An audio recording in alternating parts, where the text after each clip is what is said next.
कि आपको please protect area A1 to E10, यानी ये वाला एरिया को आपको प्रोटेक्ट करना है। तो मैं इस पे दिखा रहा हूँ, इस एरिया को हमें प्रोटेक्ट करना है।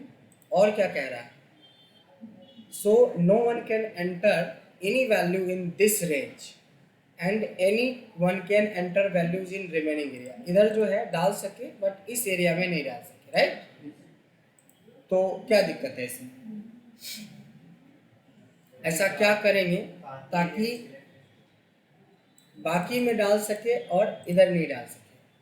तो देखिए ट्रिकी सवाल है, इसको सेलेक्ट कर लीजिए पूरा और फॉर्मेट पेंटर से क्या करना है, प्रोटेक्शन का ये वाला पार्ट सब में हटा देना है और सिर्फ इतने एरिया में दोबारा सेलेक्ट करना पड़ेगा फॉर्मेट और इसको चेक करना पड़ेगा। समझ में आया कि ये एरिया लॉक्ड है और ये एरिया अनलॉक्ड है।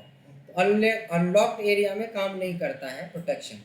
तो हम रिव्यू में जाके अब अगर हम लोग प्रोटेक्ट कर लेते हैं इसको ऐसा, तो इधर आपकी कोई भी एंट्री नहीं होगी इस वाले एरिया में, बट इस एरिया में एंट्री हो सकती है। यही क्वेश्चन था हमारा। इसका उल्टा था सेकेंड क्वेश्चन। सेकेंड क्वेश्चन निकालते हैं। क्वेश्चन जरूर बनाइए, इंटरव्यू में सारे क्वेश्चन जो पूछे जाते हैं इसी तरीके से ट्रिकी टेक्साइट्स। तो हमें लगता है कि 99% कि आपने ये वाला बना दिया होगा, क्योंकि ये वाला तो एग्जाम्पल हमने क्लास में ही बताया था। इसमें क्या कहता है कि इसी एरिया को खुला छोड़ना है और बाकी एरिया को प्रोटेक्ट करना है। Please protect remaining area other than this area, यानी इस एरिया में लोग काम कर पाए और बाकी में नहीं कर पाए। तो जो पहला बताया उसका उल्टा हो गया ये। तो हमें ये वाला तो हमने क्लास में भी आपको बताया। अब आते हैं तीसरा क्वेश्चन, ये क्या कहता है एक बार देखते हैं।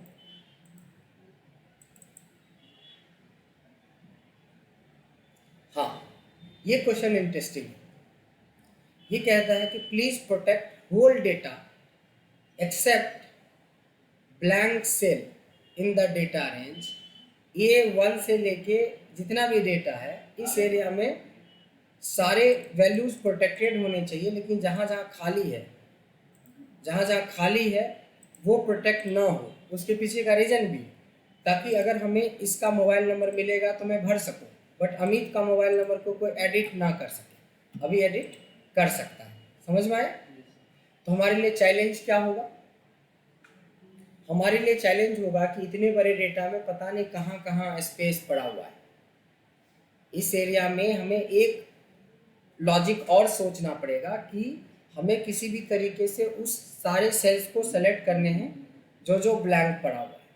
तो आप कंट्रोल A दबा के पूरा रेंज सेलेक्ट कर लेते हैं। होम टैब में एक ऑप्शन होता है फाइंड एंड सेलेक्ट और गो टू स्पेशल।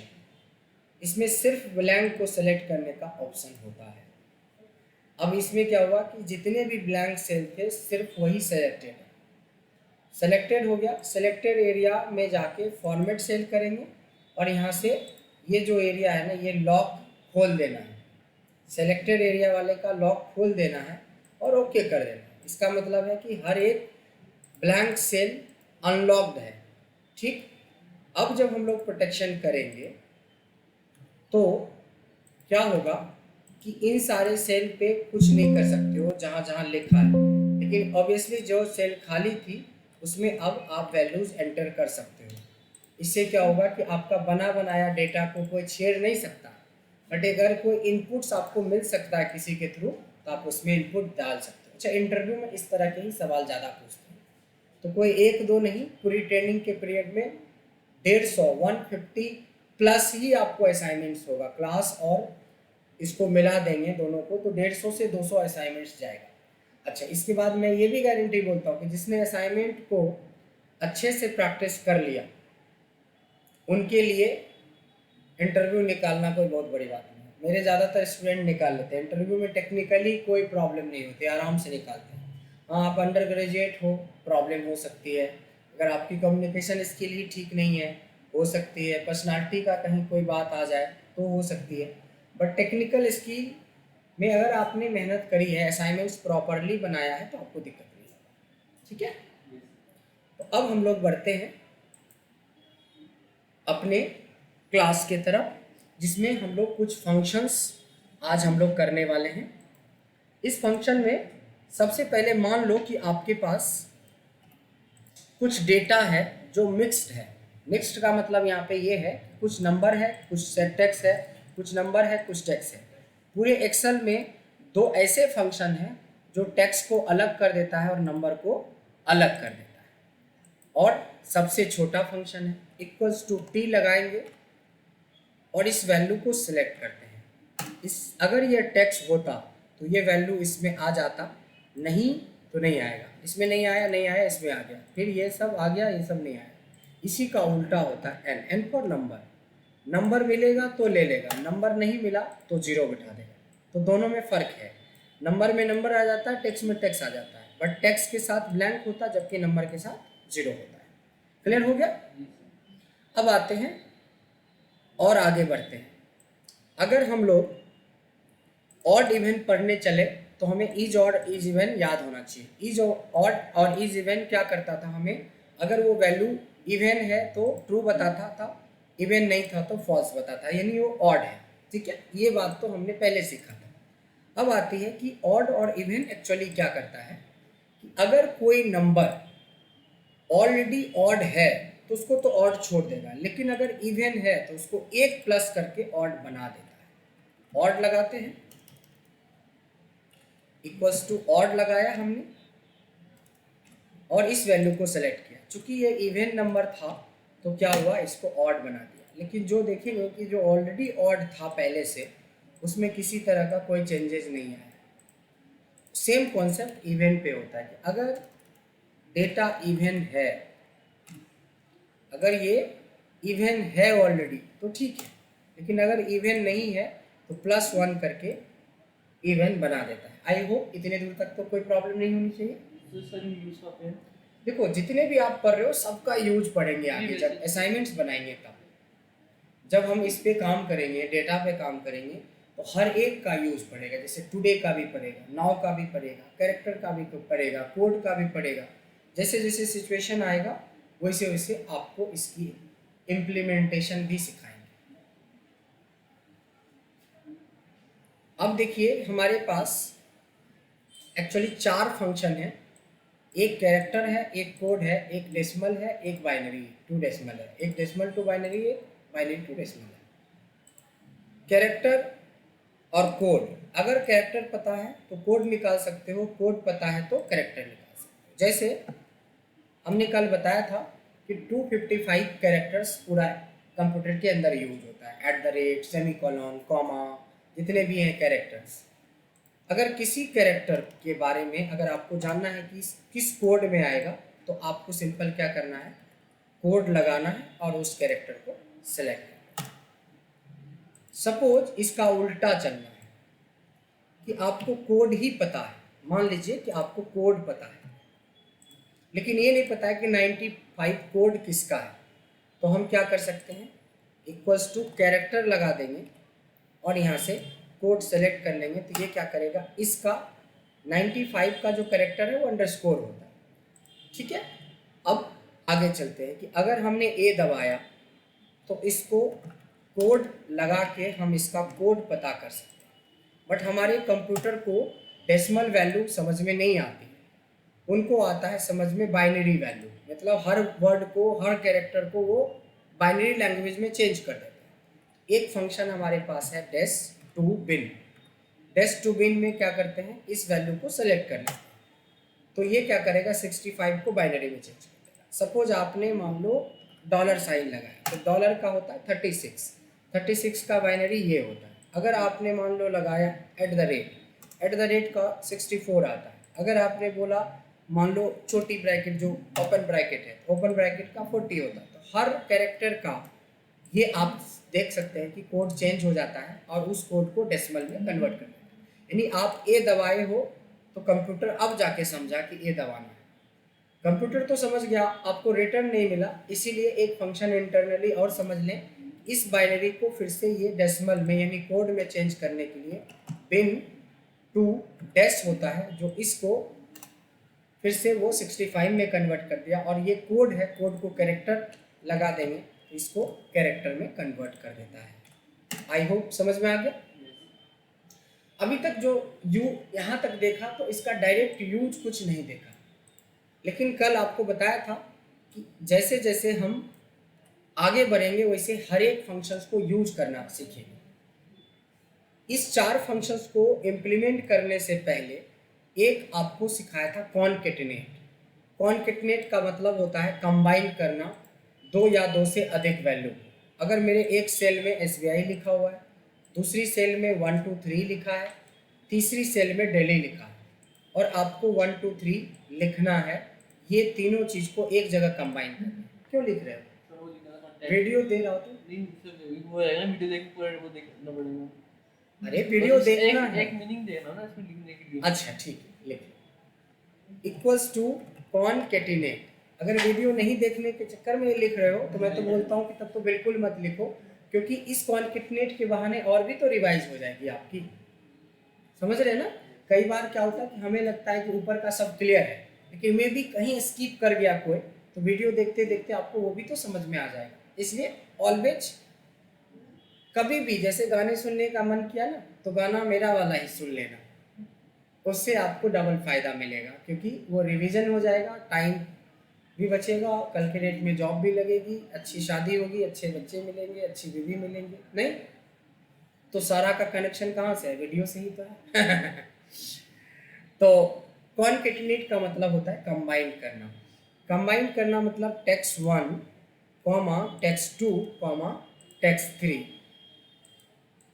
टेक्स्ट 3 देखो 2 ही हुआ है, तीसरा नहीं हुआ है, तो कॉमा लगा के एक तीसरे भी सेलेक्ट कर देते हैं। तो ये देखिए SBI 1 2 3 दिल्ली एक सेल में आ गया।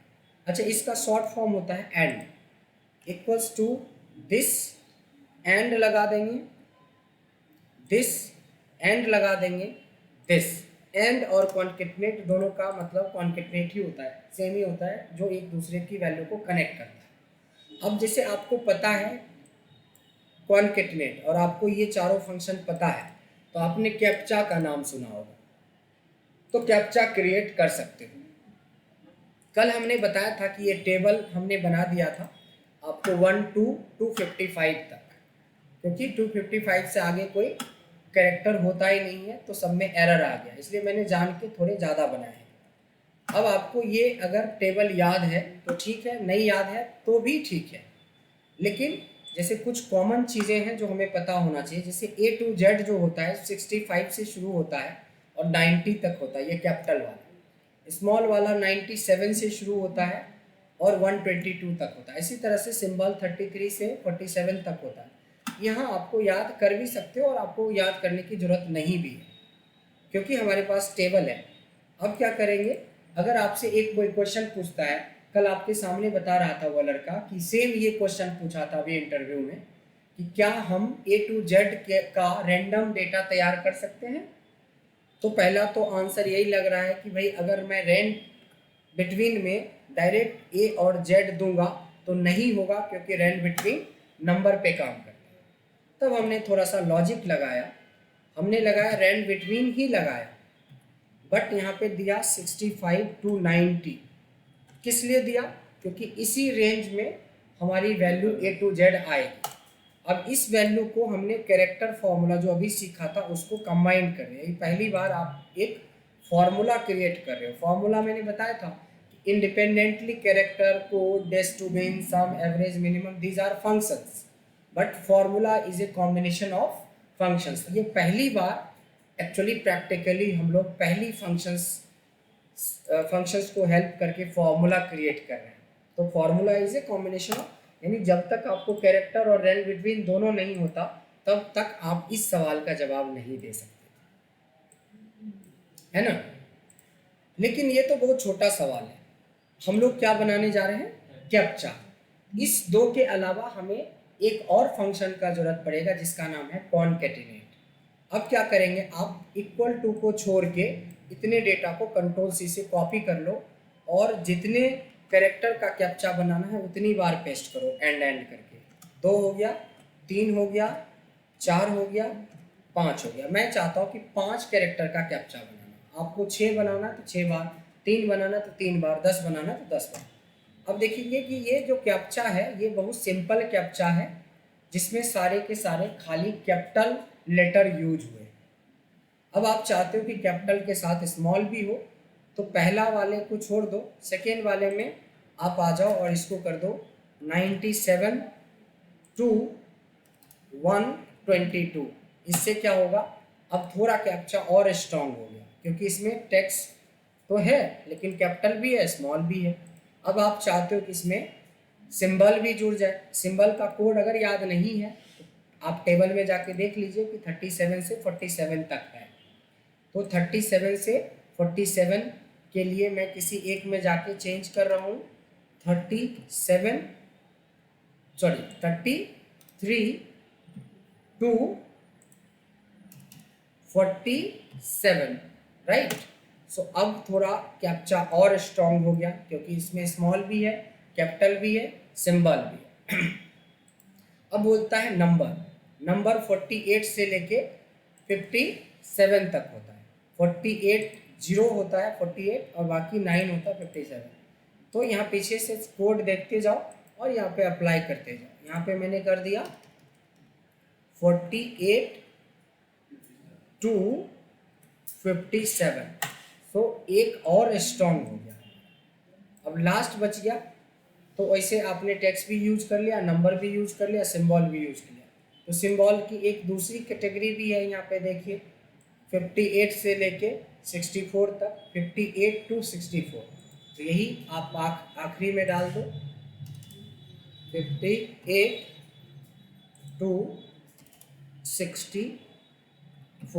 इस तरीके से हमारा एक स्ट्रॉन्ग कैप्चा तैयार हो गया। जब भी कभी आप एयर टिकट या रेलवे टिकट बुक करते हो ना, तो एक बुकिंग से पहले या साइट में एंट्री करने से पहले कैप्चा मांगता है।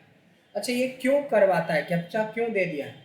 ताकि कोई आपके साइट पे साइबर अटैक वगैरह नहीं हो या कम हो। नहीं तो नहीं बोल सकते, बट नॉर्मली कैप्चा कॉन्सेप्ट आने के बाद साइबर अटैक कम हो गया है। मतलब जो वेबसाइट वगैरह हैक कर लेता है ना, कैप्चा की वजह से हैक, क्योंकि वो प्रोग्रामिंग जब चलाता है ना डायनेमिक, तो यहाँ पे आके रोक देता है, मतलब एंट्री करने नहीं देता है वेबसाइट के अंदर, क्योंकि वो कैप्चा पता नहीं क्या आ जाएगा। तो कई सारे प्रोग्रामिंग कॉन्सेप्ट्स हैं, बहुत ज़्यादा डेप्थ में नहीं चलते हैं, बट हाँ कैप्चा का यूज़ तो आपने देखा ही होगा कि काफ़ी कैप्चा का यूज़ होता है। अब आती है बारी, देखिए यहाँ पे इसी फंक्शन को अगर किसी नए बंदे को दिखा दोगे तो गर्मी लग रहा है तो उसको ठंड लगने लगेगा, ठंड लग रहा है तो गर्मी आ जाएगा, पसीने निकल जाएगा, इतना लंबा फॉर्मूला देगा। जबकि इसमें कुछ नहीं है, इसमें कॉन्सेप्ट है, 3 फंक्शन ऐड हुए हैं, एक कॉन्केटनेट बार बार जोड़ने के लिए, एक कैरेक्टर जो नंबर को कन्वर्ट करने के लिए, और एक रैंड बिटवीन ताकि वो बार बार बदलता रहे। ठीक है, इस तरीके से आपने देखा कि इन सब में से कुछ चीज़ों का यूज हो गया है यहाँ पे। अब चलते हैं इससे आगे। देखिए, जब भी कभी आप देखिए, एक और फॉर्मूले का जिक्र कर रहा हूँ। देखो, ये सारे फंक्शंस चल रहे थे, एक और फॉर्मूले का यूज कर रहा हूँ। देखिए, अगर आपसे किसी ने पूछ लिया कि कुछ ऐसा डेटा चाहिए जिसमें डेसिमल हो, जैसे 10 point something, 99 point something, 88 point something, तो रैंड बिटवीन से कभी भी पॉइंट की वैल्यू नहीं बना सकते। अगर आप ये सोच रहे हो कि सर 10 पॉइंट कुछ करके और 50 पॉइंट कुछ करके हम निकाल लेंगे ऐसा, तब भी पर ये होल नंबर ही रिटर्न करता है। क्या करता है? Whole number. लेकिन हमने पढ़ा है ना रेंज, जो कि हमें 0 से 1 देता है। तो आपको इस तरीके से अगर कोई डेटा बनाना है तो आपको क्या करना चाहिए, रैंड, ताकि हमें डेसिमल वाली वैल्यू दे देगा, प्लस रैंड बिटवीन जो आप होल के लिए यूज करोगे। मान लो 10 से मैं 99 तक यूज कर रहा हूँ, तो इससे क्या होगा, अंडर 100 यानी 10 to 100 के बीच में कुछ डेसिमल वैल्यू बन गया। यहाँ पे भी तो एक फॉर्मूला आपने सीखा, क्योंकि यहाँ पे भी रैंड और रैंड बिटवीन अगर दोनों नहीं कॉन्सेप्ट आपको होता, तब तक ऐसा डेटा डेसिमल वाला आप नहीं बना पाते। इसको तो फिलहाल मैं पेस्ट स्पेशल से फ्रीज कर देता हूँ ताकि बार बार बदले ना। यहाँ तक समझ में आया?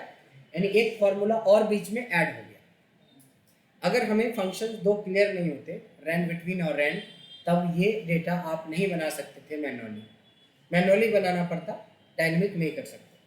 अब आता है कि कई बार जब आपके पास मान लो ऐसा डेटा हो और बॉस बोल रहा है आपको कि हमें डेसिमल वाली वैल्यू को हटाओ,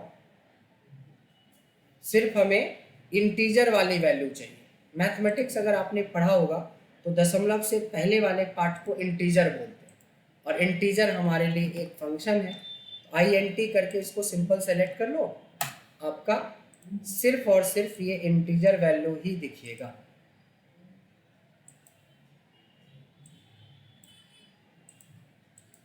समझ में आया? ये सिर्फ इंटीजर वैल्यू दिखेगा। अब आता है कि जो काम हमारा इंटीजर करता है वही काम राउंड डाउन करता है। डाउन मतलब छोड़ना, यानी दशमलव वाले को छोड़ना। थोड़े से फंक्शन के अंदर चेंज है। राउंड डाउन जब लगाते हैं, इसको सेलेक्ट करके डायरेक्ट क्लोज करेंगे तो आंसर नहीं आएगा। क्यों? क्योंकि इसके बाद कॉमा लगा के जीरो करना पड़ता है, एंटर करना पड़ता है। तो देखिए डेसिमल के बाद वाले पार्ट को सब जीरो कर दिया। हालांकि ऐसे नहीं दिखाना है आपको, ये जो दो बटन दिया है इसको कम करने का है, कम करते करते बिल्कुल जीरो कर दिया। इसका आंसर और इसका आंसर सेम ही है। एक का फंक्शन का नाम इंटीजर है जबकि दूसरे का नाम डाउन है, राउंड डाउन। एक का नाम है अप, ये हमेशा क्या करता है, ऊपर ले जाता है। 96 है तो 97, 20 है तो 21, 95 96, 12 है तो 13, 25 तो 26। अप मतलब बढ़ाना।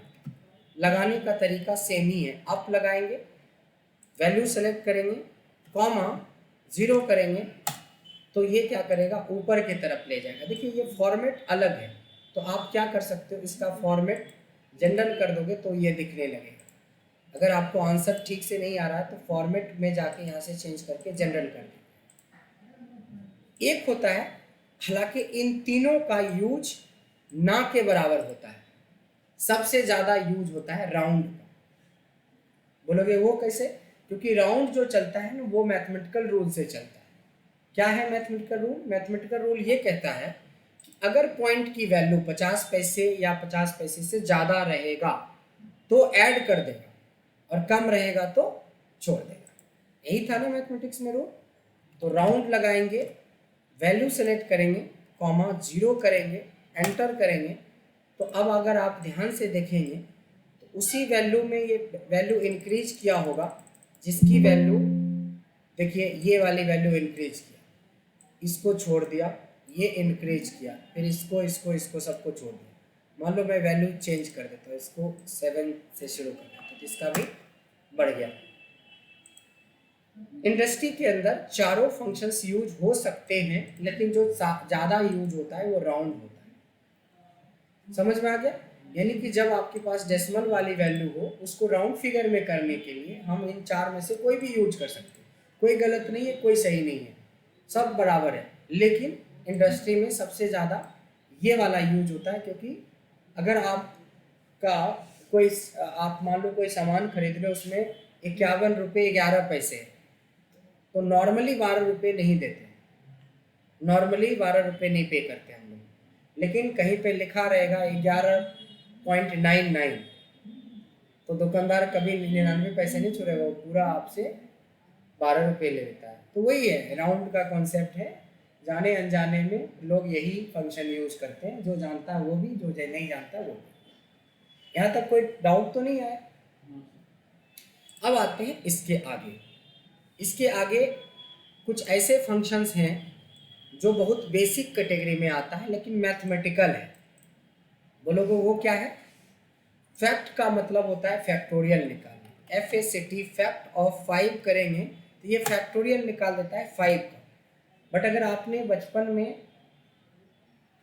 पढ़ा था मैथ्स और बाद में भूल गए तो आपको शायद याद नहीं होगा फैक्टोरियल क्या होता है, लेकिन मैथमेटिक्स वाले स्टूडेंट को आज भी याद होगा।